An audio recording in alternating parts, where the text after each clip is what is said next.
बरसों पर्दे के पीछे से बयान देने वाले तालिबान के प्रवक्ता ने सामने आकर की बड़ी प्रेस कॉन्फ्रेंस, मगर मंगलवार को उन्होंने काबुल में पहली प्रेस कॉन्फ्रेंस की। इन बरसों में लोग और मीडिया संस्थान इस बारे में अनुमान ही लगाते रहे कि तालिबान के प्रवक्ता ज़बीहुल्लाह मुजाहिद आखिर कौन है। तालिबान के कल्चरल आयोग के प्रमुख ने कहा कि अफगानिस्तान आज विदेशी कब्जे से आज़ाद हो गया, जो सारे अफगानों के लिए गर्व की बात है। ज़बीहुल्लाह मुजाहिद ने आम माफ़ी का ऐलान किया, उन लोगों के लिए भी जिन्होंने विरोधियों से पहले सहयोग किया है।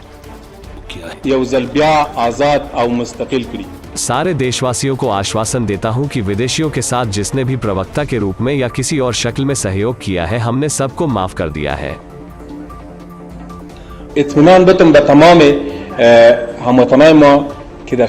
उन्होंने कहा कि तालिबान के बड़े नेता काबुल आएंगे और देश में ऐसा शासन स्थापित होगा जिसमें सारे अफगानों को प्रतिनिधित्व मिलेगा।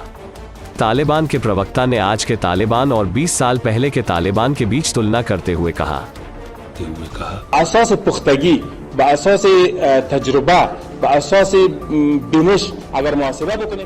अनुभव और पोख्ता हो जाने की दृष्टि से देखा जाए तो निश्चित रूप से फर्क आ चुका है।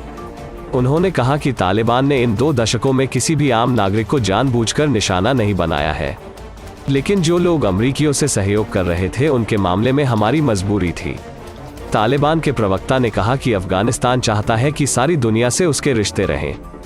तालिबान के कल्चरल आयोग के प्रमुख ने अफगानिस्तान में मादक पदार्थों की खेती के बारे में भी बात की।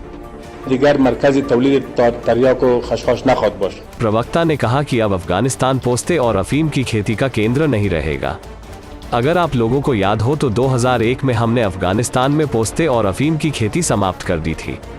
बदकिस्मती से उसके बाद हमारे देश पर विदेशी कब्जा हो गया। उसके बाद जानबूझकर मादक पदार्थों की खेती के लिए हालात बनाए गए और इसका व्यापार सरकार कर रही थी।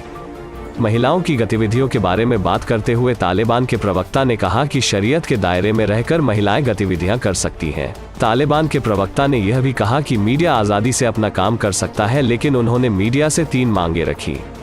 एक यह कि अफगानिस्तान इस्लामी देश है, दूसरे निष्पक्ष रहे और तीसरे अफगानिस्तान के राष्ट्रीय हितों का सम्मान करे।